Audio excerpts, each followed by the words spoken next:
First of all, I want to explain my credentials. Right? Jamie's father, beside me here, and I are two absolute petrol heads.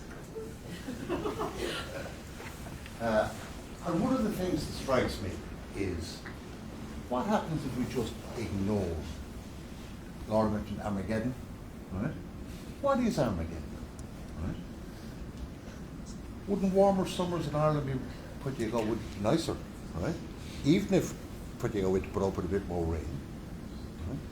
And yes, if the seas rise, people just move inland, or we build a wall around Dublin Bay, as John said.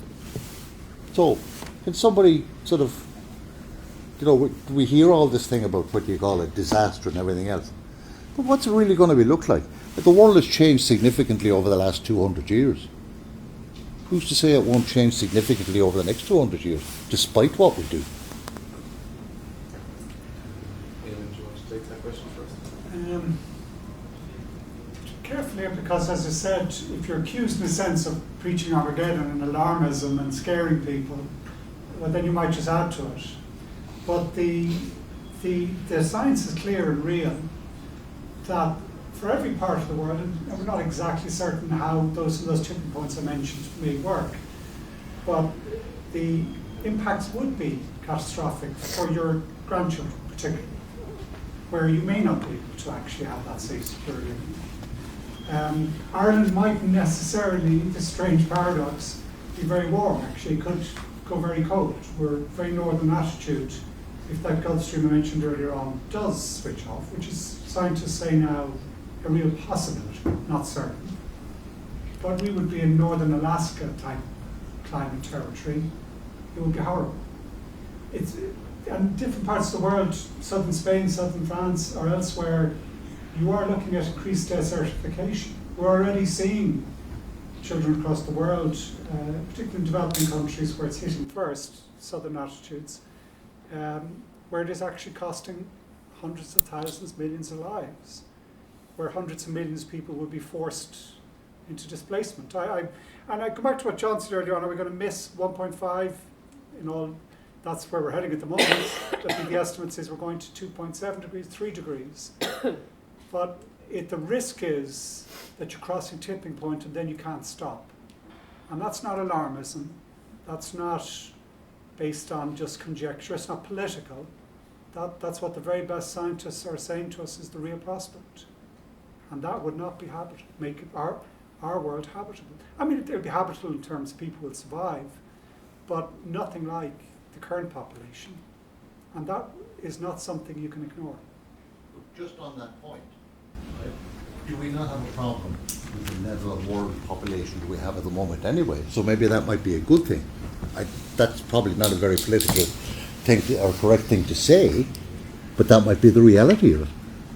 My own view, and people speak to their own, I don't see the population, a way of solving this problem is by cutting the population. We're heading towards a world of probably 10 billion people. It'll probably not go beyond that now. Others had thought it would previously.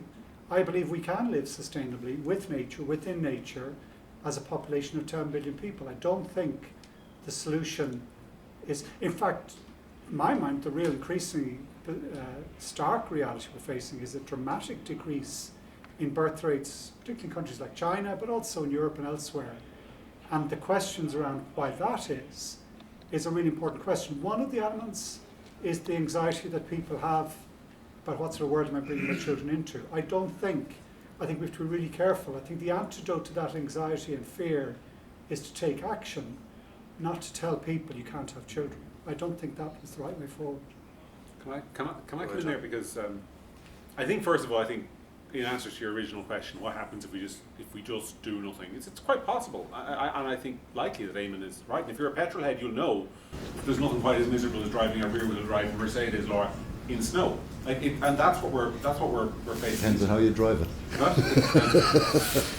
But I think to your other point, which is about global population trends, I just want to make a point that I have always placed the green movement as it is today. I think it should be divided into the climate movement and the sort of conservationist movement, because I think they're often married, but they are, to my mind, two distinct movements. But the climate movement I have often put into the intellectual tradition of Malthus, those of you who've studied economics will be aware of Malthusianism, right?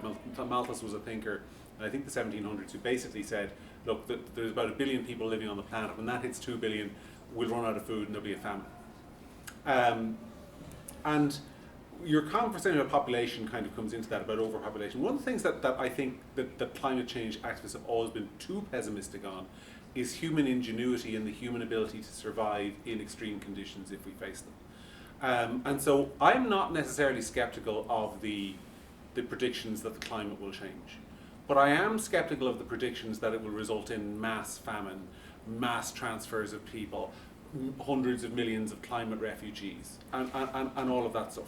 I don't think there's any basis in evidence for that. I am also skeptical, and I think Eamon made a point just a second ago where he said that he thought one of the reasons for declining birth rates was alarmism. Not alarmism, I don't think it was the word he used, but mounting concern amongst people about the kind of world they're bringing their children into. And I would say with the Green, if that is a reason, then the Green movement has to take a lot of the reason for that, of the blame for that on its back, because it certainly wasn't people like me who were standing in front of the UN and telling them that, you know, as somebody roughly your age did, that the world would be on fire by 2100, or that there wouldn't be another generation after hers. I think a lot of the alarmism about climate that has been terrifying people hasn't been coming from the big oil companies, hasn't been coming from right-wing chuds like me. It's been coming from people on the other side of the debate, basically saying you need to be utterly terrified by all of this. And I think the record of human history is we don't. We're an incredibly adaptable species. That's how we moved from 150 years ago. All you guys would have been lugging turf around the fields of Western Ireland. Now you're sitting in an lecture theatre listening to us talk nonsense, because we're an adaptive species, and we move forward and we cope with changes. So I think in some ways we are more optimistic than the people on the other side. They might say we're more naive. Thank you very much. Next question. Yeah, yourself, sir. Behind. I'll try this mini mic. Just allow Ollie to hold it. Oh yeah. Oh, sorry. That's anyway. I'd like to thank Laura for the compliment of being able-bodied. Laura, I am a born-again cyclist, and I'm in my 60s and started cycling 2 years ago. Why did I do that? Incentivised the Bike to Work scheme, a green programme. Also, the traffic in Dublin, as we all know, is brutal all the time. I just live here. I've just come back from Ballsbridge for lunch on that. And between that, the bicycle on that, and getting to places in Dublin on time, it's not that hard, Laura. It's really not that hard. Well, it's hard if you've got 4 children. That's fine. That's a cohort. But I'm talking generally, and advocating that. What my point is, it's taken a few nudges like that for me to say, this is actually really easy. And that's how easy. And not everybody lives in Dublin, and John lives in Tipperary, you live on the M1 and that. But the war, it's almost it's called a war against cars, but it's actually an incentive to cycle, and it's so easy. The other point to make: there's a new bus on Collins Avenue, Laura. You can go from Blanchardstown Centre to Point Depot. It runs every 10 minutes. It's absolutely transformative. And I don't know why it took Dublin Bus probably 100 years after trams to work out, let's do radial routes. So the ground has shifted. The ground has absolutely shifted. I'm a late convert, Laura. I loved my car, I loved my company car, driving around the place and that, but it has shifted.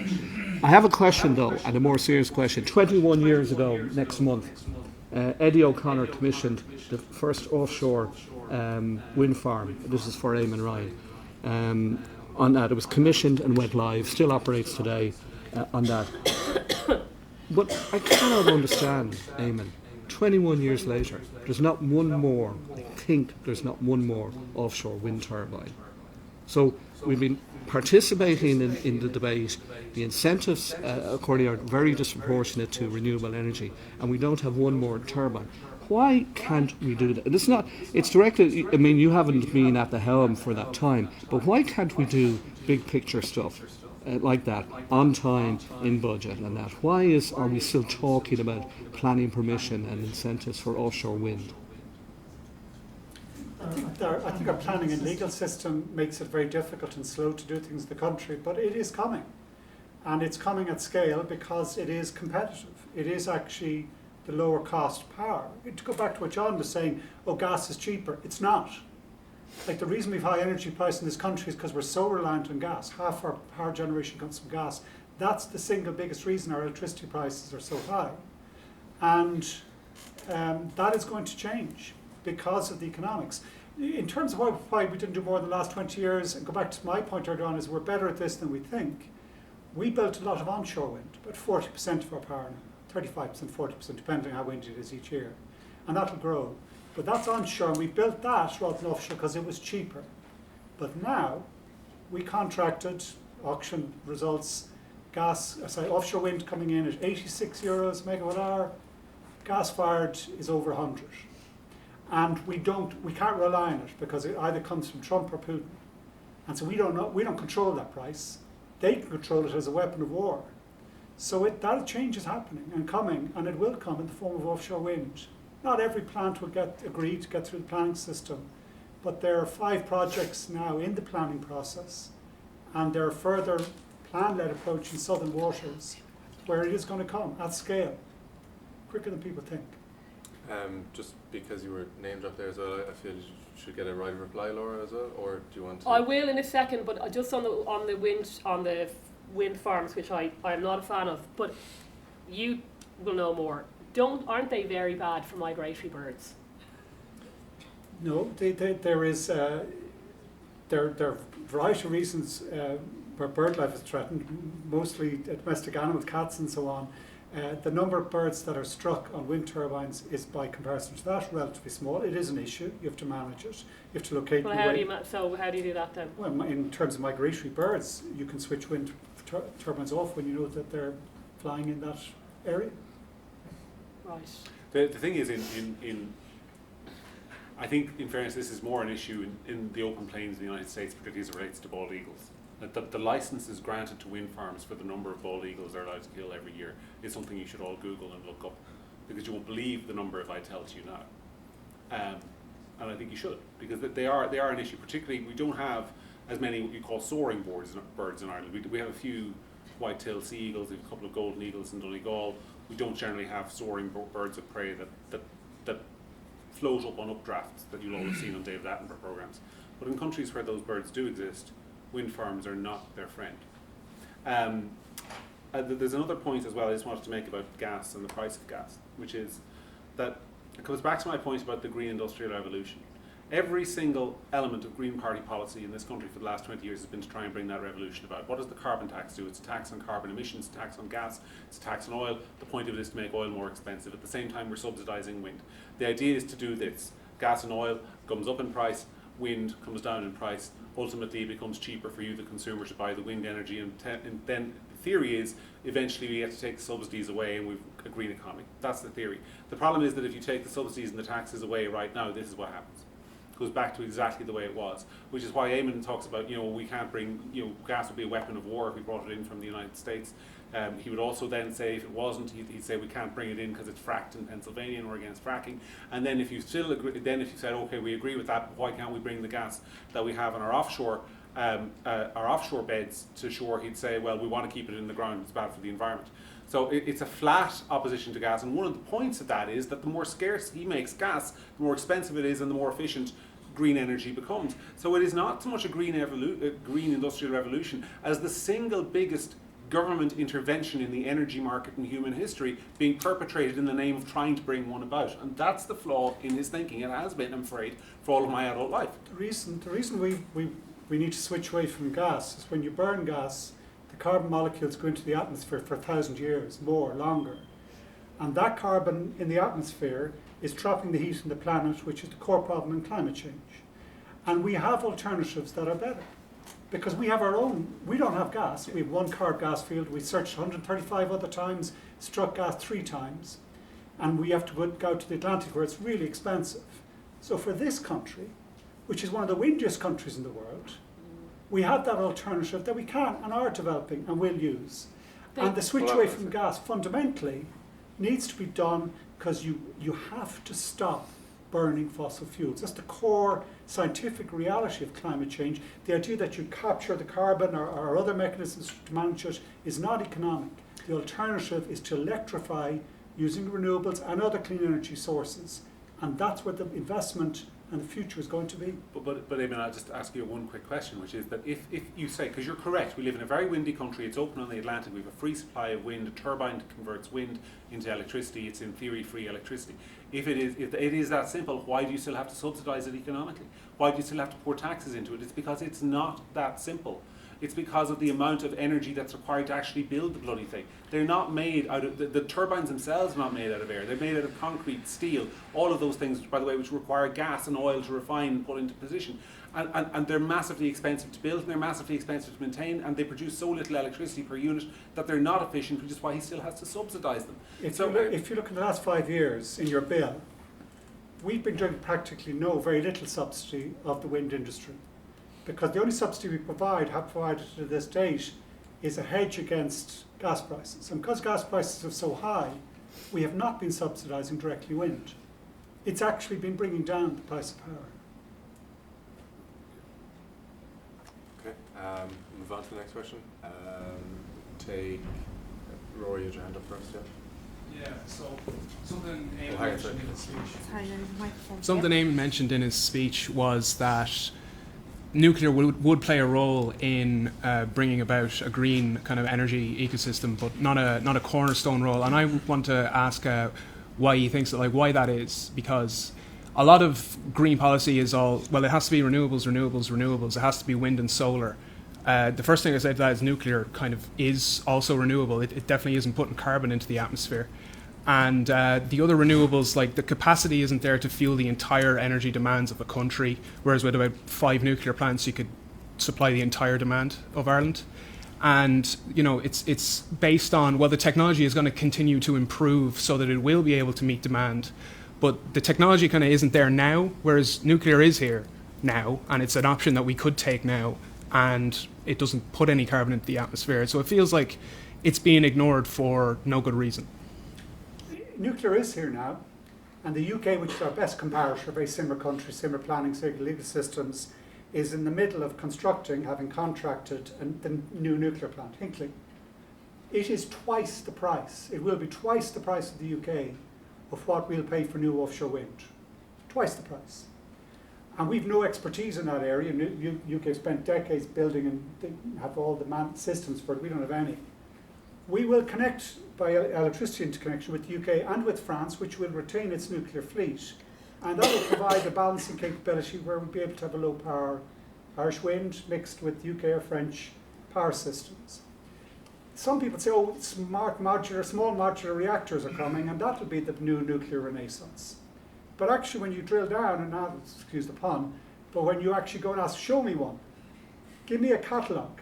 How much does it cost and when you could deliver it? There aren't any. Now, they may come in 10 or 15 years' time, we don't know. And some people will invest in that, that'll be part of it. But in that interim period, what we see is the price of batteries, the price of PV and wind continuing to fall, and their numbers rising exponentially in Ireland as well as elsewhere. So the reality of what's happening is not just because of an ideological belief in renewables, they are cheaper.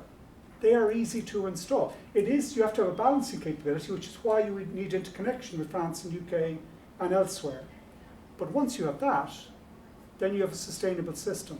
And that's where we're going to go. Okay, we go to the audience again. Mike just asked to keep the questions a little bit more concise, because I know I do want to get to everyone. I think Mark up the top there, you've had your hand up for a while. Mike can come to you there.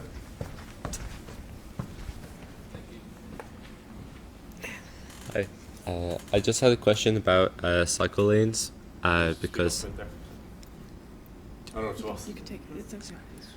Can you hear me? Oh, wait, no, Just speak up. No, I mean speak up to us. Oh yeah. Okay. I just had a question about cycle lanes because it was mentioned earlier about its efficiency. Honestly, from what I've seen, it just creates more congestion and leads to higher, fuels being burned. Specifically, if you used, for example, Griffith Avenue as an example, there's pathways that are extremely wide that have enough space for both a pedestrian and a cycle lane, and instead cyclists are being forced onto the roads, which is dangerous. And on top of that, now the roads are at most one lane per each side, which means that there's so much traffic and there's no way for travel times across Dublin. This isn't the only example of it. Travel times across Dublin have just been growing more and more. It's harder to get around the city, and it's just leading to more and more bottlenecks, more and more congestion, and more and more greenhouse emissions. So I was just wondering if you had any thoughts on that. Anyone really? I'd like to have some sort of like reason for why this is happening. Well, I'll just make an observation, which is sort of in keeping with what I was saying about the green industrial evolution being sort of an artificial thing, in that the situation with transport and traffic in Dublin is kind of an artificial thing, in that we've had a city council for the last, I got out of Dublin just roughly when the worst of this was kicking in. We've had a city council for the last 20 odd years, certainly the last 15 years, which has had as its pretty overt policy making life for the motorist hell. And that has been the objective, because and think about it. I say that I'm not saying it's a conspiracy theory, but that is the obvious objective. The policy of the country is you want people out of cars onto bikes, out of cars onto buses and public transport. And therefore, one of the things you do to encourage that is you make being a motorist hell. You jack up parking prices in Dublin. You make streets one lane. You put one-way systems in where they weren't before. You pedestrianise random parts of the city, and eventually people go, it's just not worth it. I'm going to cycle. That's part of the objective. Now, has that had downsides? I think it has had pretty major downsides. I do not think it is a coincidence that period of time massively overlaps with the essential collapse of the retail industry in Dublin city centre. I don't think it's a coincidence that overlaps with the fact that, on the 8th of December every year, those of you from the countryside might remember that used to be Bogger Christmas, right? People will come to Dublin and do their shopping, and they'd all go to Henry Street and they'd all go to Grafton Street. It doesn't happen anymore. Now they go to the outskirts of the city. They go to Liffey Valley, they go to Dundrum, whatever. I think the policy of shutting down the city centre to cars essentially, while not replacing it with any simple way of bringing people like me into the city centre from Tipperary, has had deleterious effects on the city that you all live in. I'm not saying that there aren't good examples of pedestrianised cities around the world. They are, but they all have an underground system. You go to London, you can scoot about in the tube. In Paris, in the metro. Even Prague has an underground system, as I recall. Barcelona certainly does. So we have basically made it so that people like me who live in Tipperary, if I come to Dublin, it's a misery. I don't want to be in Dublin. I'd rather be just about anywhere else in this hellhole of a city, which has transformed into the last 20 years, particularly in the city centre. And part of that, I think, has been, and I'm not putting all the blame on the Greens at all, because in actual fact, I think Andrew Montague, when he was Labour Party Mayor of Dublin, was driving a lot of this. But part of that has been the anti-car mentality, which has been, we'll solve the problem first and worry about the consequences later, that's happened in the city centre. I think you can free to disagree. Brief. Laura, after him. Should I allow him or? Well, I think the problem with Dublin and the cycle lanes, the really big problem is the lack of the underground, which you could say is a cop-out. But actually, I don't really have a problem making their motorist lives hell. You shouldn't be driving a car around central Dublin. It's too small a city. And on paper, it should be a perfect city it should have a very high density residential as well as retail outlets. Now, I was in London for 20 years, so I don't know exactly what's happened in between. I hear the north side in particular is very, very poor. I still haven't brought my children into Dublin. I would prefer to get on a plane and go to London, where I've just been there at the weekend and again using the underground. That's how much I dislike it, which is very bad in a way. Well, we've been to the south side, but not the north side. So the big problem is the lack of the underground, which is perhaps, and a lack of a train link to Dublin Airport. Clearly, the city is so small, you should be able to walk it, or indeed cycle it. And if you had proper schools and inner city schools and as I said, high density living for when children are small, at least, cities are generally better. That was my experience.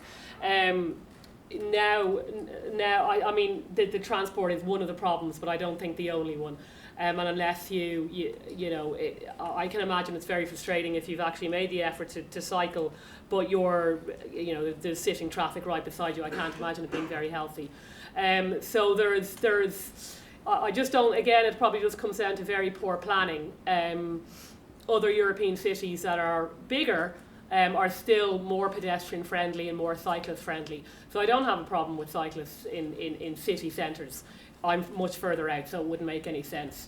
But unless you try and improve the public transport more, but really it needs to go underground because you've only so much space on the surface, right? So there's only so many buses you can put there, there's only so many trams you can use, and eventually you run out of space. But I think that unfortunately is the biggest problem for Dublin right now. It's a pity, because otherwise it could be a great city, much cheaper to live in as well than it currently is. I think part of the problem is that we had suffered from corrupt planning in this city for decades, which designed the city around an M50 and out-of-town retail units through corrupt payments to politicians. And lo and behold, and we built then a motorway network to this M50 and created a car-dependent system. And I remember I was involved in the Dublin Transportation Advisory Committee in the late 90s. I remember the engineers saying, when they looked at the various solutions, whatever you do, don't widen the M50 first, build the metro first. And the government then did the exact opposite, built the metro first.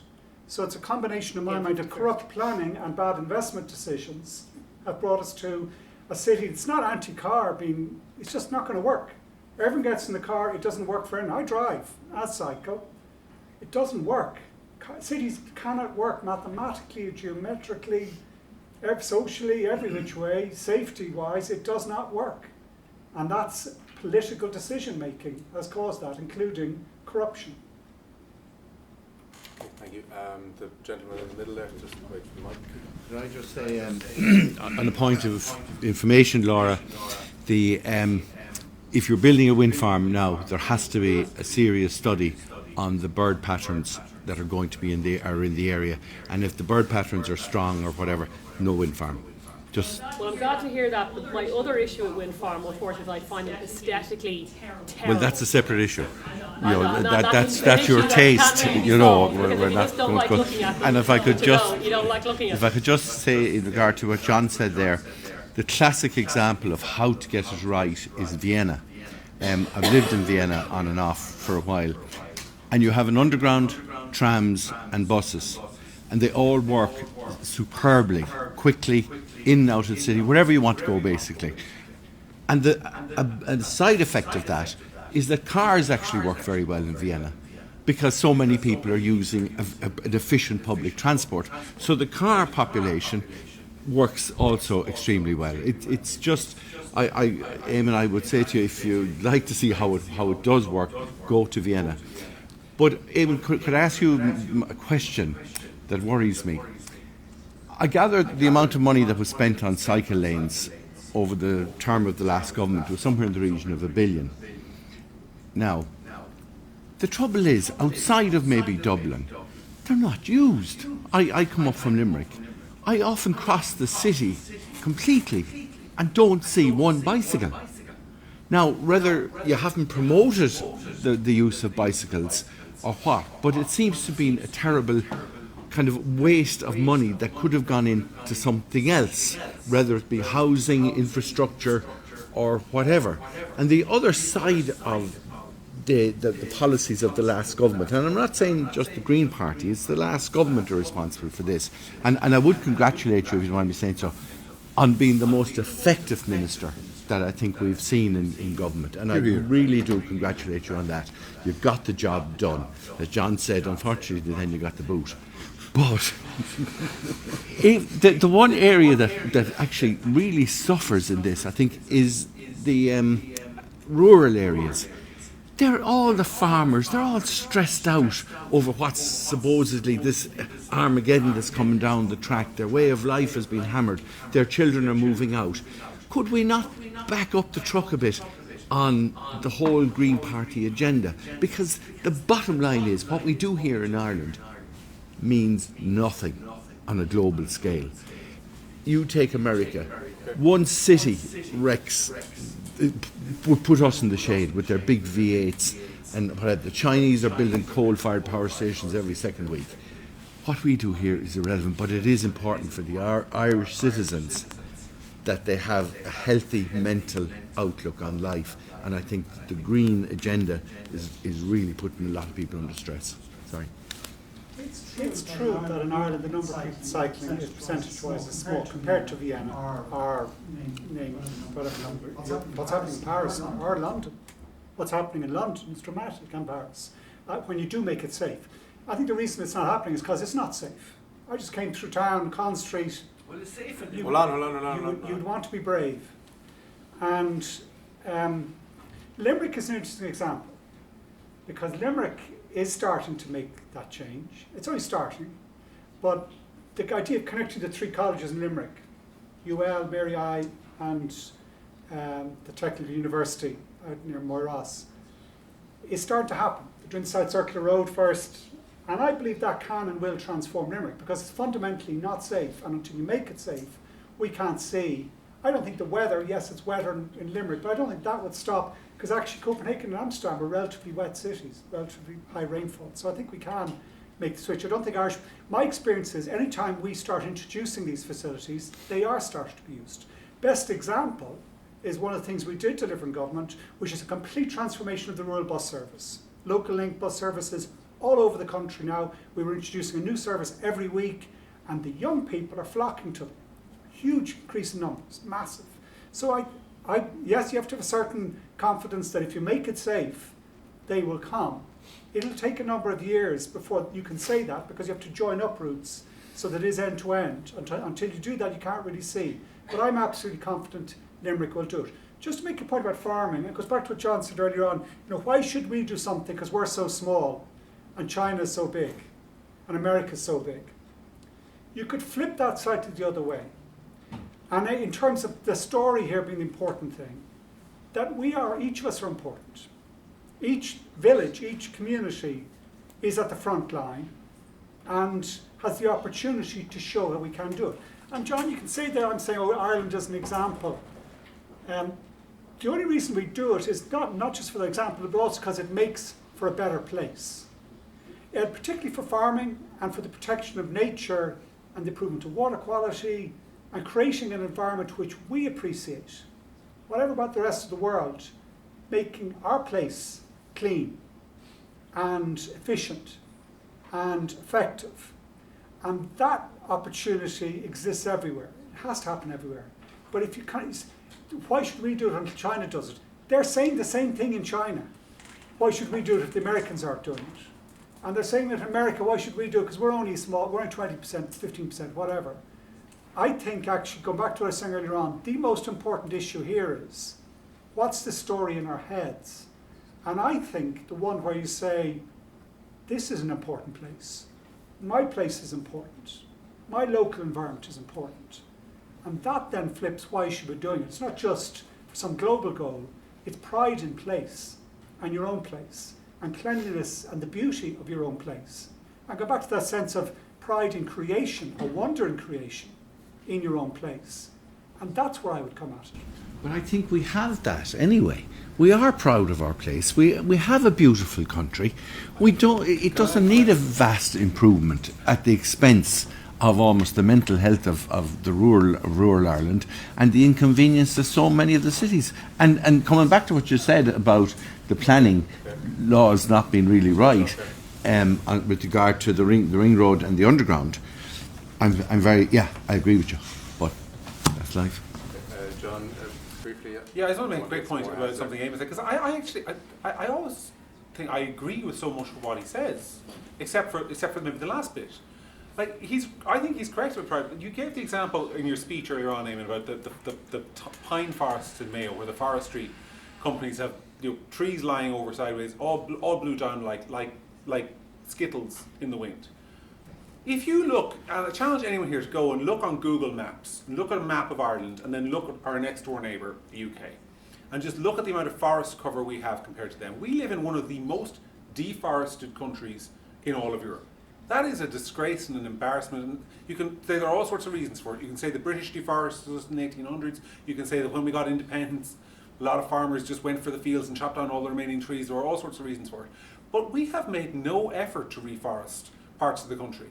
And those that we have reforested, I'm sorry, Eamon, but the fact that there is a pine forest in Mayo made up of imported Swedish birch that is there to make cheap furniture after 20 years is a disgrace. There should have been a long-term effort when you were in government, in my view. I know nobody can do everything. This is not a condemnation.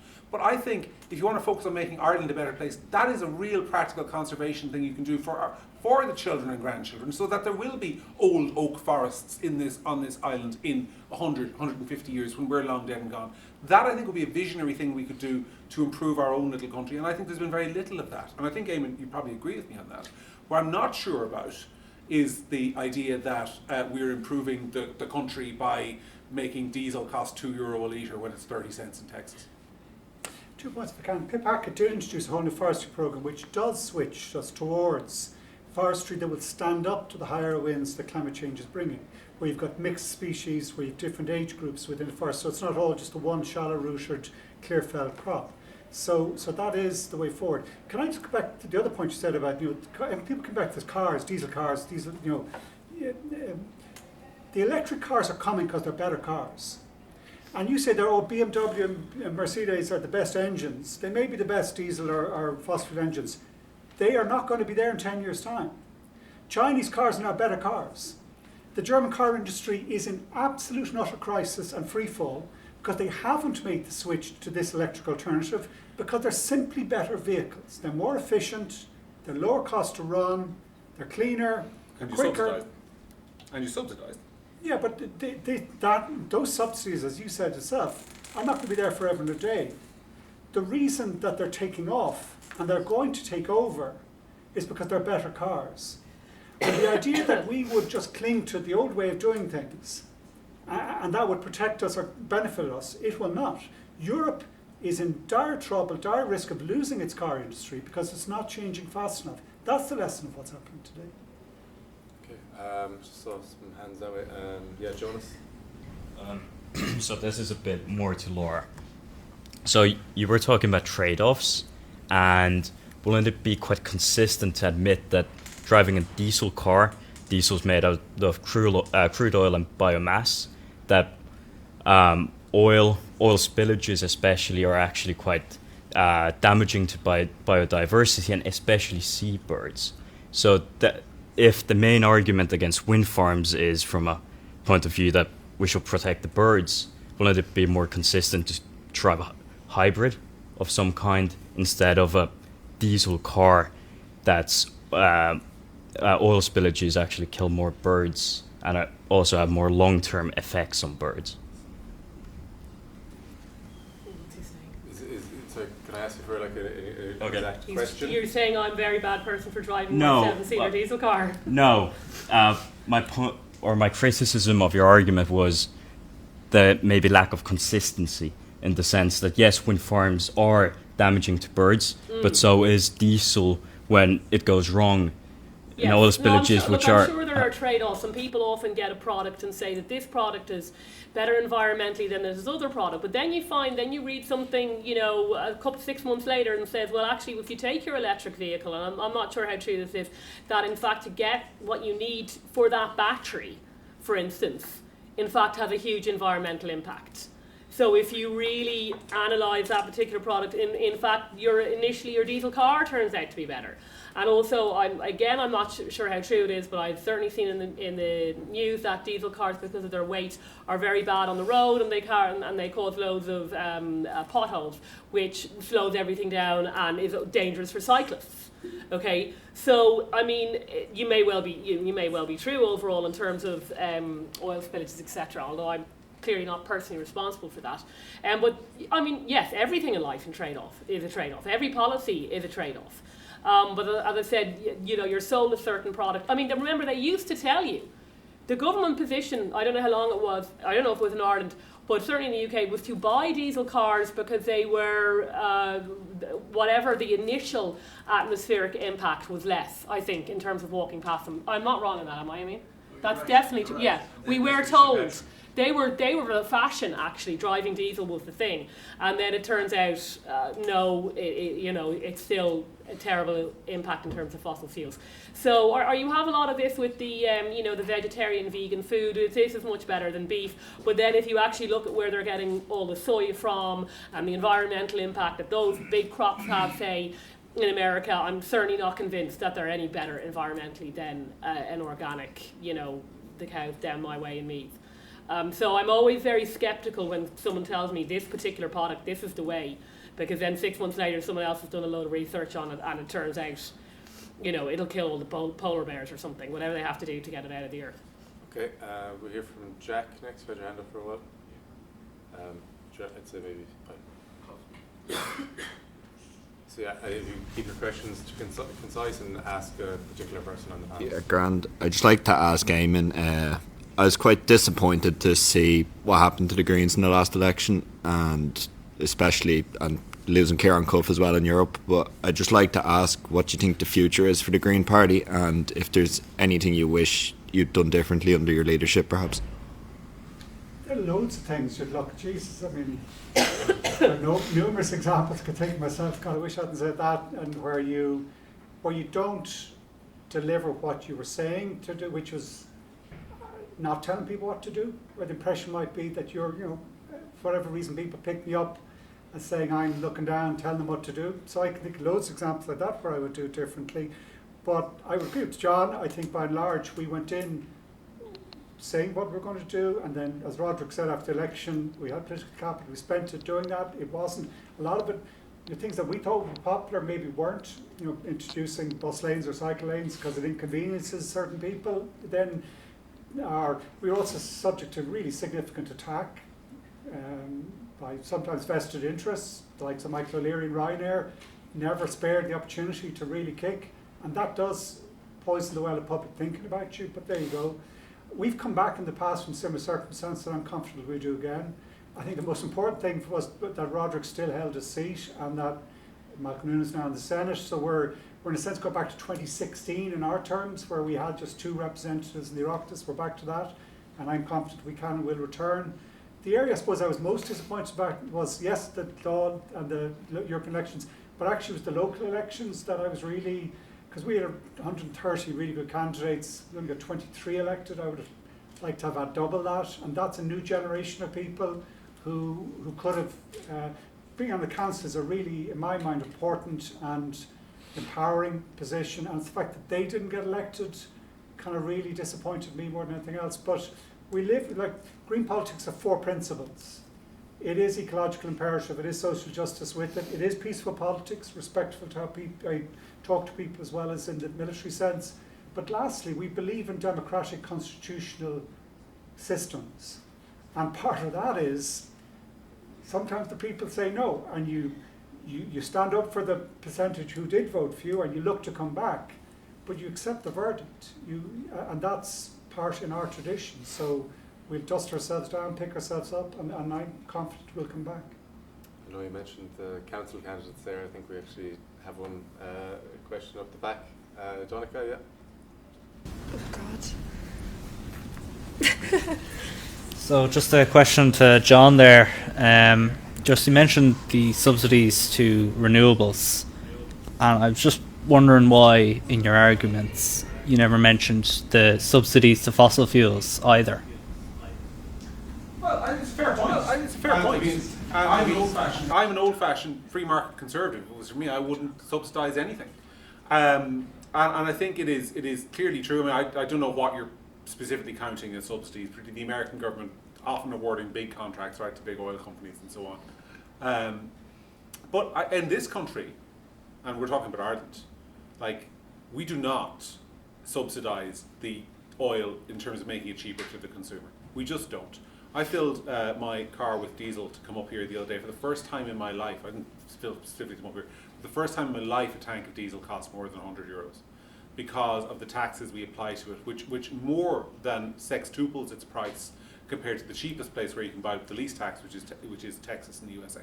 So you can talk about the profits for the companies, but in terms of the popularity of the product, I mean, I think you said he was a council candidate, so your party has done everything it can to make their product unpopular, and yet people like me are still buying it, because despite Eamon can say, well, the electric cars are now better cars, not if you're coming from Tipperary to DCU, they're not. The max range of an electric car on the market today is about 600 kilometres, and that is max range. And if anyone here is ever buying a car, whether it be a diesel car or an electric car, if you go to them and they say, well, this car will get you, 4 litres per 100 kilometres, that is a lie. That's what it will do under theoretical conditions with the perfect road, the perfect tyres. You will never get that. The best you'll get is 5. And when an electric car manufacturer tells you our theoretical range is 600 kilometres, they mean 450. Which means that does not work for somebody like me coming to Dublin. And it brings back to the point that essentially, Eamon was saying there's some things he wishes he hadn't said. I imagine one of them, Eamon, is probably the time you appeared to suggest that maybe some smaller towns could have 10 cars per village and they'd be carpooled. And I think that came across to people, particularly people like me who live in the countryside, as absolutely cloud cuckoo land stuff. I mean, we could see the theory, reduce the number of cars, we could share a car. But if you have a sick child in the middle of the night and you want to get to the nearest hospital, which is in Limerick, and you live in Nina or Thurles, you don't want to be running down to your neighbour to go, hey, has anyone got the car for keys? Can I borrow a car? You just don't. That's not the reality of how people live in the countryside. So I think in relation to the question you asked about fossil fuel subsidies, it is true. I don't want any big companies getting subsidised by anybody, any major multinational corporations. I'd rather that wasn't happening. But that's not what's happening on the front lines, is it? It's actually the reverse, where their product is being heavily penalised in tax, and some other multinational corporation, like the Chinese companies owned by with controlling interests in many cases from the Chinese Communist Party, are getting subsidised and their products encouraged onto the market. So I don't think your point is relevant in that respect. Yeah. Okay. We've just about run out of time for this segment. As I said, we will be going over to the Santry Room in the U building for anyone who wants some tea, coffee or pastries there. But for this segment and for the panel and speeches, I want to thank you all for coming, and I want to thank our speakers for making their journeys from all over the country, really, from parts of Dublin, Tipperary, etc. So yeah, thank you all for coming, and yeah, we'll hopefully see you over in the Santry Room. Thank you very much.